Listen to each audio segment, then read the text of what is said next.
తెలంగాణలో కొద్ది రోజులుగా కురుస్తున్న అకాల వర్షాలు రైతులకు ఆందోళన కలిగిస్తున్నాయి. ప్రధానంగా కల్లాల్లో ఆరబెట్టిన పంట మొత్తం తడిసి ముద్దైపోయింది. మరికొన్ని చోట్లయితే చేతికొచ్చిన పంట కాస్త నేల రాలిపోయింది. రాజన్న సిరిసిల్ల జిల్లాలో అకాల వర్షం రైతుల్ని నిండా ముంచేసింది. ఎల్లారెడ్డిపేట మండలం అక్కపల్లిలో కల్లాల్లో ఉన్న వరి ధాన్యం అకాల వర్షానికి తడిసిపోయింది. ఈ అకాల వర్షంతో హుస్నాబాద్ మార్కెట్ యార్డ్లో వరి, మొక్కజొన్న తడిసిపోయింది.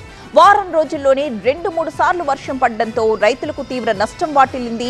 ఉమ్మడి నిజామాబాద్ జిల్లాలో అకాల వర్షానికి భారీ పంట నష్టం వాటిల్లింది.